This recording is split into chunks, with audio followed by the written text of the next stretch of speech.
Hola, buen día. Vamos a tener como tema de revisión el día de hoy sobre monkeypox, viruela símica. Mi nombre es Laura María Zavala Sepúlveda, residente de segundo año de pediatría de la Universidad Libre Seccional Cali y como tutor con el doctor Juan Pablo Rojas, infectólogo pediatra.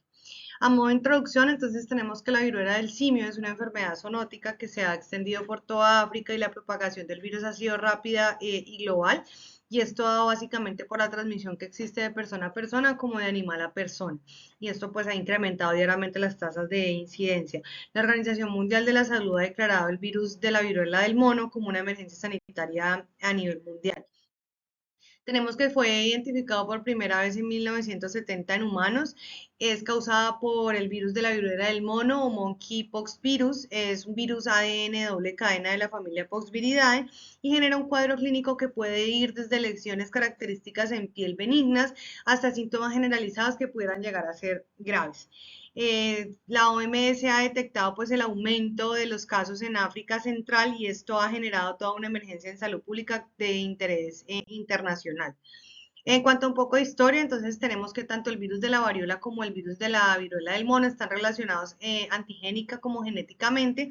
La viruela fue proclamada erradicada el 8 de mayo de 1980 y una vez se proclamó la erradicación, se generaron en dos depósitos internacionales reservas del virus tratando de conservar, mantener y distribuir los fragmentos clonados del ADN y esto se hizo en el CDC y en el Estado Estatal de Investigaciones Virológicas y biotecnológicas en Rusia. También se conservaron alrededor de 500 dosis de la vacuna antivariólica. Haciendo pues como un seguimiento al comportamiento del virus alrededor del tiempo, entonces tenemos que alrededor de 1958 se detectó por primera vez eh, el virus en brotes de enfermedad que se presentó en monos que presentaron síntomas más similares a la viruela del mono y aquí se aisló por primera vez el virus. En 1970 se reportó por primera vez el caso en humanos y esto fue aislado en la República del Congo en un niño de 9 meses que presentó una enfermedad febril asociada a lesiones en piel. Entre las décadas de los 80 y los 90 se reportaron varios casos esporádicos en humanos y esto principalmente en áreas rurales de África Central y Occidental y la mayoría de estos casos estuvieron asociados con el contacto directo de animales infectados. En el 2003 se reportó el primer brote importante de viruela símica fuera del África y esto fue en Estados Unidos y estuvo vinculado básicamente a la importación de pequeños mamíferos africanos que transmitieron el virus a perros de la pradera que fueron vendidos como mascotas y esto generó que se presentara un brote de 47 casos de viruela símica en 6 estados en los Estados Unidos, lo que llevó a que generara pues un mayor enfoque en la vigilancia y el control de la enfermedad en estados o en entornos que no eran en África. En el 2018 y en el 2019 se presentaron varios casos aislados de viruela símica y esto básicamente asociado a personas que viajaban a Nigeria cuando se encontraba el brote de la enfermedad en el país y estos casos fueron detectados en Israel, Reino Unido y Singapur. Y en el 2022 se detectó la primera gran epidemia de viruela símica fuera del África, empezó inicial en Europa y este se extendió rápidamente a otros continentes con miles de casos reportados alrededor de 90 países y básicamente este evento marcó todo el cambio significativo como de la dinámica de la enfermedad entendiendo que hay una transmisión que pudiera ser sostenida de persona a persona en países que no eran endémicos, lo que llevó a que la Organización Mundial de la Salud declarara a la viruela símica como una enfermedad de emergencia en salud pública. En cuanto a la epidemiología, para mayo del 2022, varias naciones geográficamente separadas informaron brotes de caso de la viruela, que afectaba principalmente Reino Unido y América. Para los 90, los casos en la República Democrática del Congo ascendieron a 511 casos, con 9 casos en Gabón, y entre el 2018 y el 2021 se reportó más de 3.000 casos sospechosos por año llegando a un pico de 6.216 casos y 22 muertes reportadas en el 2022. En cuanto a la epidemiología, tenemos que en la región de las Américas desde el 2022 hasta el 1 de julio del 2024 se han reportado 62.572 pacientes de casos de viruela símica y esto incluido 1.421 de funciones en 31 países y territorios y lo que trato pues como de mostrar en esta tablita azul es el comparativo de los total de casos confirmados tanto en la región de las Américas como en Europa, en regiones en el África, en el sudeste de Asia y en el Mediterráneo, teniendo un total de casos desde el 2022 hasta el 2024 de 97.745 casos. En este mapa de color lo que se intenta graficar es básicamente desde el 2022 hasta el 2024 el número de casos reportados y encontramos en el color azul oscuro los países que han reportado el mayor número de casos en el mundo.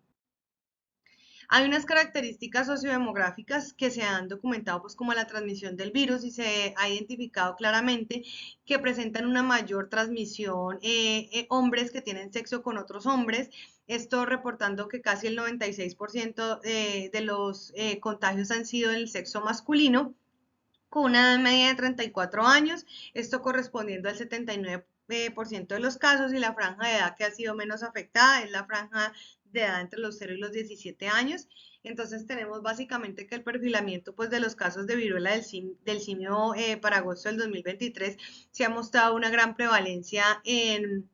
la población de hombres que tienen sexo con hombres, también en la población VIH positivo, en los trabajadores de la salud y en los pacientes que tienen historia de viajes a áreas endémicas donde circula el virus. Entonces tenemos que en el 2022 fue la primera alerta epidemiológica que se lanzó por la viruela del simio y esto era porque se empezó a evidenciar que había brotes de la enfermedad en países que eran considerados no endémicos. A partir de este momento, pues se han presentado brotes de enfermedad, pero nuevamente para el 2024 la Organización Panamericana de la Salud genera una nueva alerta epidemiológica de la viruela del mono y esto básicamente asociado a aumento de los casos del clado 1, que ahorita vamos a ver más adelante pues la importancia de este. Y lanzaron también actualizaciones epidemiológicas pues en toda la región de las Américas alrededor del 17 de agosto del 2024 y esto básicamente tratando de generar pues la alerta para que se inicie mayores protocolos de vigilancia e investigación, tratando de identificar rápidamente los casos y pudiendo brindar una atención clínica adecuada al paciente para poder evitar aún más la transmisión. Tenemos entonces que en Colombia se reportan 4.257 casos, es el número total reportados en el país. Tenemos que para el 2022 se reportaron 4.059 casos y en el 2023 se reportaron 89 casos. Para lo corrido del 2024 se han reportado 109 casos y distribuido por regiones en Bogotá 44, en Cali 22, Barranquilla 13 casos, Medellín 11 casos y Atlántico 5 casos y el grupo de edad más afectado ha sido el grupo de edad entre los 30 y los 39 años. En cuanto al agente etiológico de la enfermedad, entonces tenemos que es el virus de la viruela del mono, que es un virus ADN de doble cadena envuelto de gran tamaño, pertenece al género del octoposvirus y a la familia Poxviridae con un tamaño de 200 a 250 nanómetros, tiene una replicación que básicamente es en el citoplasma y no en el núcleo. Tenemos que el grupo de poxvirus básicamente es un grupo que es único, que es complejo y es diverso y genera virus de gran tamaño que sintetizan tanto su ARN como su ADN en el citoplasma de la célula infectada y principalmente el virus de la viruela del mono no es que sea el ancestro directo de la viruela, básicamente que estos dos virus representan similitudes clínicas y ambos básicamente evolucionaron del poxvirus ancestral más cercano que sería el de la viruela bovina.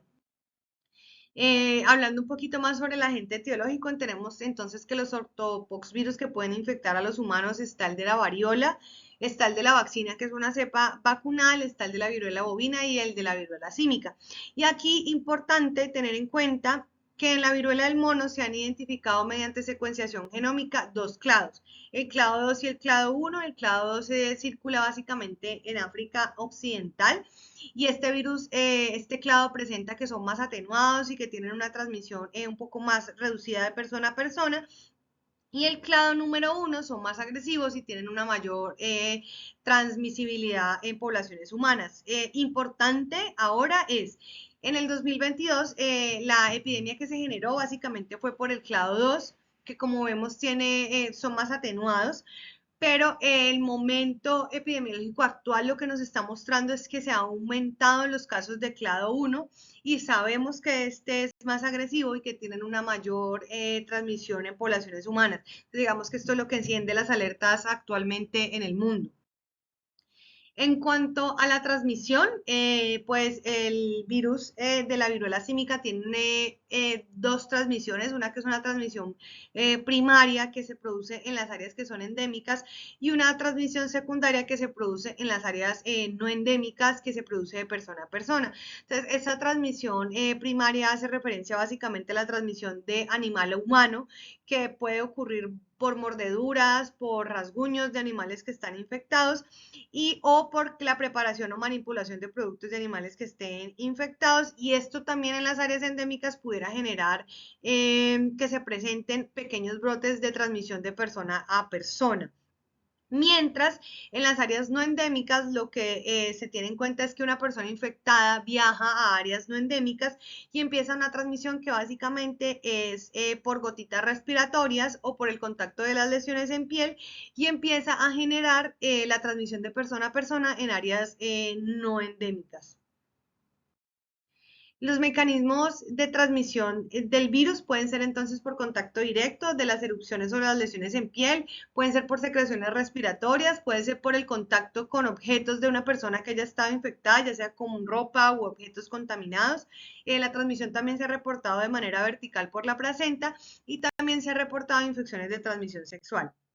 En cuanto a la fisiopatología de la enfermedad, tenemos que tiene un periodo de incubación que puede durar alrededor de unos 12 días en promedio, que pudiera llegar a ser hasta 21 días. Los síntomas de la viruela del mono suelen durar entre 2 y 4 semanas y hacen títulos más altos alrededor del día 16 y 17 de la enfermedad. Tiene un prodromo febril breve que dura más o menos de unos 2 a 3 días y posterior se evidencia en el paciente el enantema y luego el exantema con la distribución centrífuga y se ha visto que los pacientes pueden tener una carga de lesiones que pueden ir hasta de más de 500 lesiones hasta unas manifestaciones leves que son menos de 25 lesiones en piel.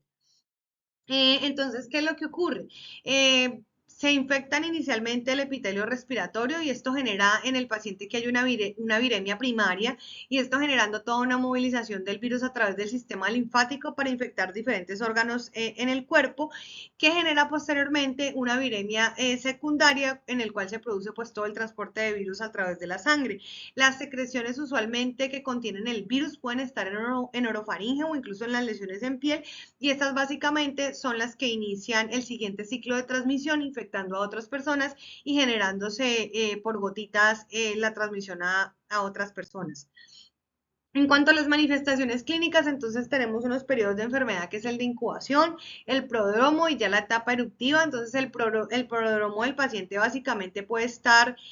con fiebre, cefalea, mialgias, dolor lumbar, síntomas como malestar general o linfadenopatía y posteriormente del prodromo vamos a ver que se empieza a generar todas las lesiones en piel con una erupción vesiculopustulosa que se generaliza y usualmente tiene un patrón centrífugo que progresa. Y básicamente las lesiones progresan desde máculas, pápulas, vesículas, pústulas a costras. Entonces aquí vemos en piel pues, como la evolución de las lesiones y la duración de las mismas. Usualmente estas lesiones pueden ser dolorosas, aunque no siempre duelen. El prurito también puede estar acompañado a las lesiones, pero básicamente más cuando son lesiones en tipo costra. Y lo que nos ayudaría, digamos, a diferenciar este tipo de brote, de ejemplo la varicela, es que usualmente todas las lesiones en la piel del paciente se encuentran en el mismo estadio, o sea, en la misma etapa y usualmente tienen tamaños similares. El número de las lesiones, como ya les dije, puede variar desde 10 lesiones, incluso hasta 150 o 500 lesiones en piel y estas lesiones pueden durar más de 4 semanas. Y básicamente es contagioso desde que inician los síntomas hasta que la lesión está en forma de costra y se caen. En cuanto a manifestaciones en piel, entonces tenemos que es una erupción vesículo-pustulosa diseminada, que puede tener lesiones incluso hasta más de 100 lesiones. También pueden tener lesiones en cavidad oral y si hacemos histopatología vamos a encontrar que hay una necrosis epidérmica en el centro de las lesiones con extensión a las capas superficiales de la dermis. En esta imagen lo que quise mostrar es que las lesiones se pueden ver anogenitales, podemos ver lesiones mucosas, incluso concomitante con otras infecciones de transmisión sexual, entonces siempre tener en cuenta en estos pacientes el diagnóstico diferencial con otras ITS. En cuanto a las manifestaciones oculares, también el virus de la viruela símica puede generar lesiones oculares y básicamente pueden llegar a ser tan sutiles como una conjuntivitis hasta generar cicatrización de la córnea y llevar a pérdida concomitante de la visión. Lo que más frecuentemente se evidencia son blefaroconjuntivitis no complicadas, pero ¿qué pasa con estas lesiones? Estas lesiones se pueden sobreinfectar y generar úlceras corneales y obviamente estos se van a asociar a daños catastróficos en el ojo del paciente. También pueden generar síntomas pulmonares porque pudiera generar necrosis focal en el tejido pulmonar, generando consolidaciones difusas y bronconeumonías que pudieran llegar a ser fulminantes en el paciente. Y hay factores que influyen como en el compromiso pulmonar del paciente. Y esto es básicamente que vemos que hay un compromiso de la barrera inducida por el virus del epitelio como tal al epitelio ciliado. Hay una mayor disponibilidad de cofactores de nutrientes para el crecimiento bacteriano, haciendo que estos pacientes se sobreinfecten y hagan neumonías bacterianas asociadas y a que además el paciente tiene una supresión inmune pues que está alterada y esto aumenta el riesgo de hacer infecciones. Entonces vemos que es una enfermedad no solo cutánea, que digamos que las lesiones cutáneas son lo que más nos llaman la atención, pues por lo visibles y por lo grande compromiso en piel que pudiera ocasionar, pero ya vemos que puede afectar ojo, que puede afectar mucosas, que puede afectar gastrointestinal produciendo vómito, diarrea, linfadenopatías y un cuadro febril. En cuanto al diagnóstico de la enfermedad, básicamente el diagnóstico de la viruela del simio es clínico, con las lesiones típicas en piel y teniendo un alto índice de sospecha. Existen varias pruebas de diagnóstico de laboratorio molecular, ya sea por inmunoensayo, por citometría de flujo, por histología inmunohistoquímica y también se puede generar aislamiento del virus por cultivo. Básicamente la detección del ADN viral mientras la reacción en cadena de la polimerasa es la prueba de laboratorio de elección para el virus de la viruela del simio y las mejores muestras diagnósticas se toman directamente de las lesiones de la erupción en piel y de las costras y también se van a obtener pues de hacer hisopados vigorosos. En ausencia de lesiones cutáneas las pruebas también se pueden hacer con hisopados orofaringeos, anales o rectales y los medios de detección de anticuerpos no se utilizan para el diagnóstico, básicamente se hacen para la detección retrospectiva de algunos casos.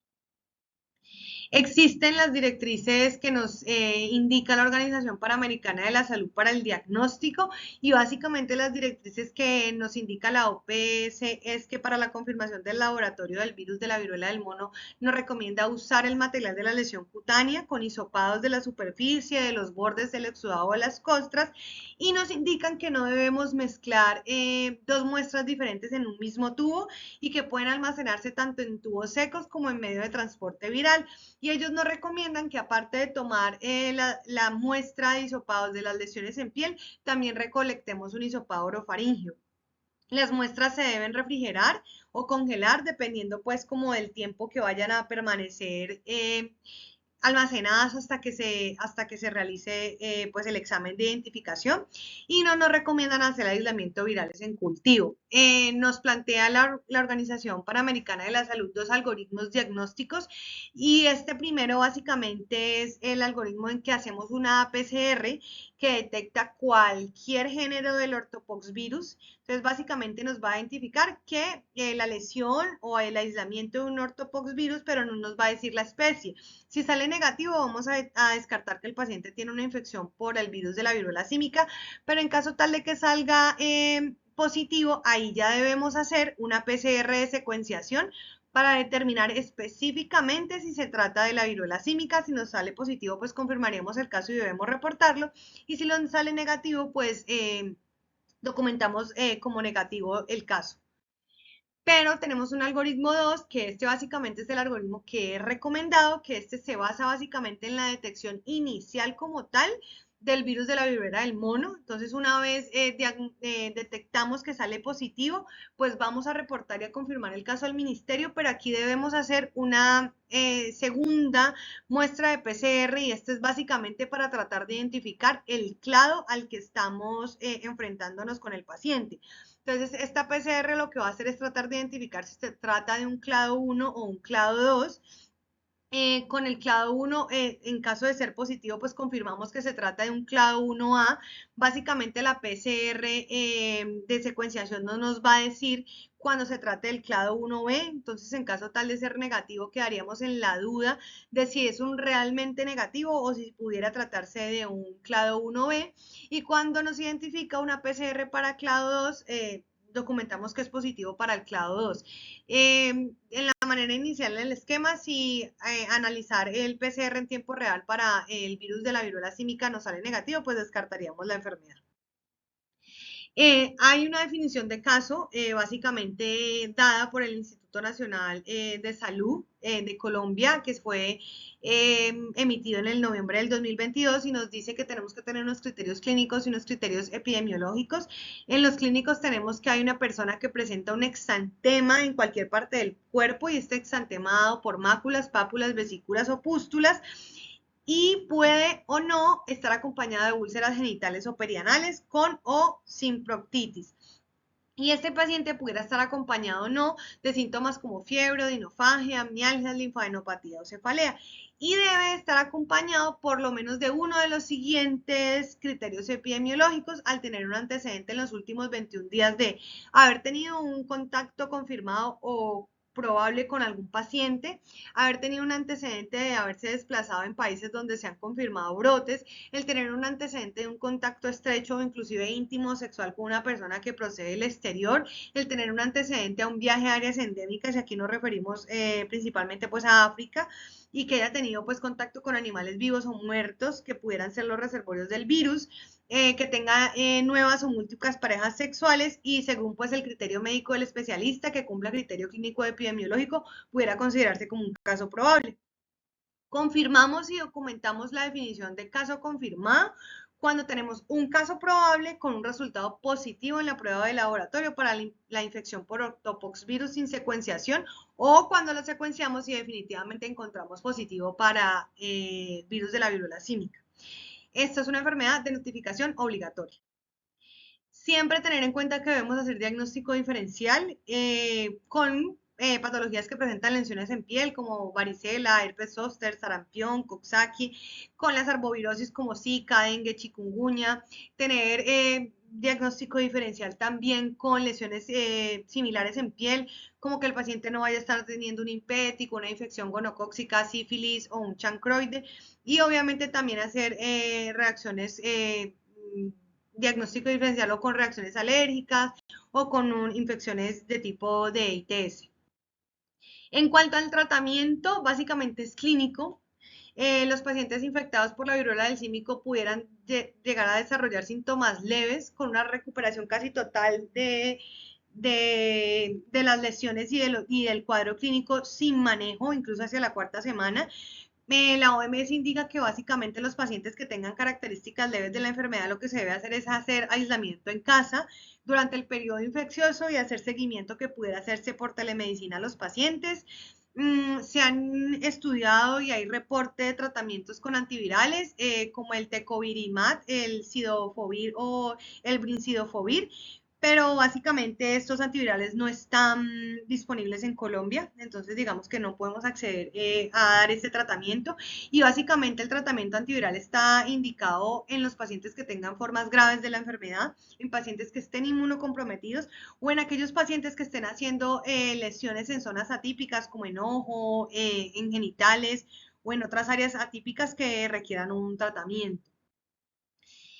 Básicamente, en cuanto al manejo clínico, tenemos que tener consideraciones, o sea, estos pacientes tienen riesgo de deshidratación y de hacer pérdida de proteínas por las lesiones en piel tan grandes que pudieran tener. tienen, debido al compromiso a nivel respiratorio, como vimos, pueden tener neumonías o comprometer la vía aérea superior, entonces estos pacientes pudieran llegar a hacer dificultades en la ventilación y en la oxigenación.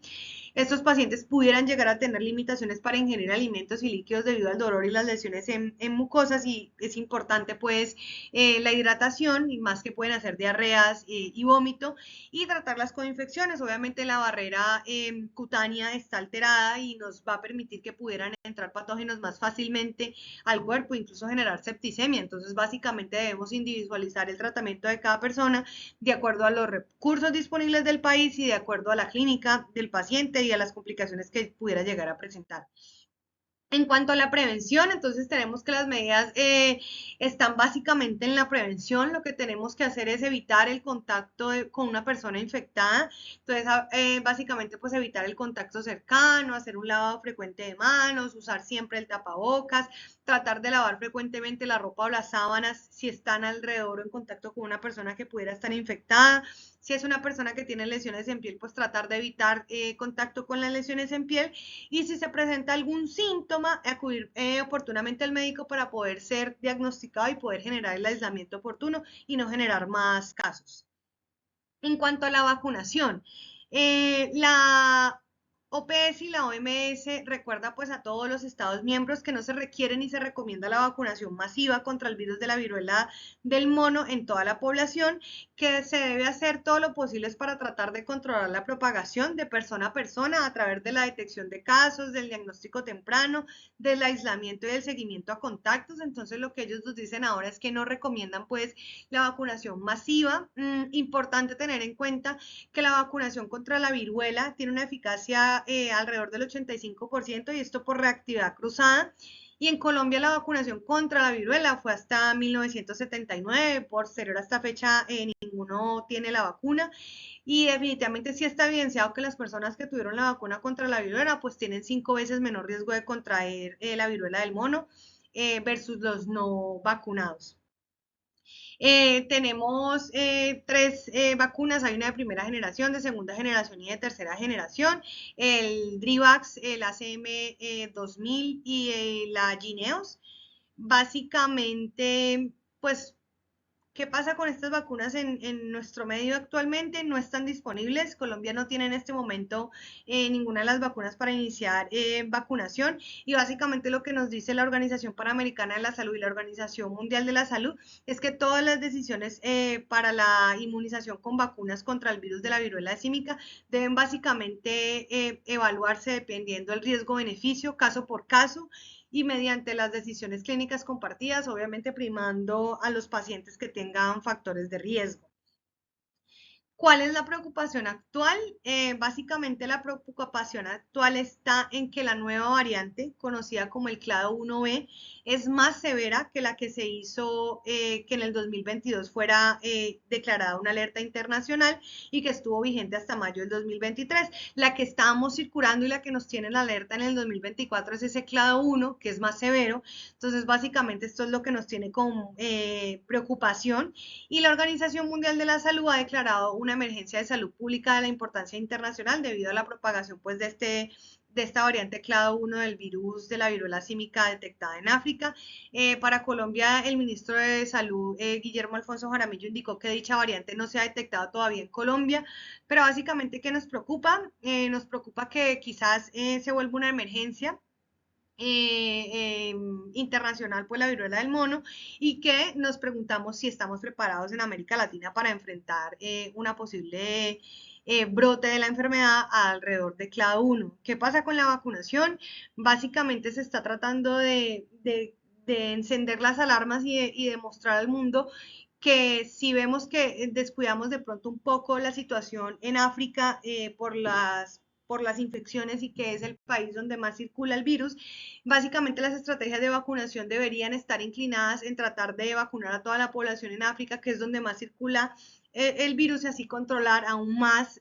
pues como la transmisibilidad de persona a persona, y que este virus pues se empiece a reportar mayor número de casos fuera de África. Entonces, en cuanto a unas conclusiones, tenemos que la viruela del mono es una enfermedad infectocontagiosa que es de origen viral, cuyo comportamiento está sujeto a constantes cambios y aquí incluido pues la dinámica de contagio y la distribución geográfica. Se ha extendido recientemente a nivel mundial y para prevenir su propagación es crucial el rastreo de los contactos. Dado que la propagación es rápida, es necesario tratar de aumentar la conciencia y adoptar medidas efectivas para controlar esa transmisión, para mitigar la enfermedad y su resurgimiento en el futuro. Y el reciente aumento de la viruela del simio básicamente ha generado una preocupación importante. Entonces nos surge la pregunta si esta viruela del simio pudiera tener la capacidad y el potencial de convertirse en una pandemia, y es básicamente para esto que todas las organizaciones en salud están tratando de aumentar la vigilancia, aumentar la detección y el diagnóstico oportuno para evitar y controlar los casos de viruela del mono. Muchísimas gracias por su atención.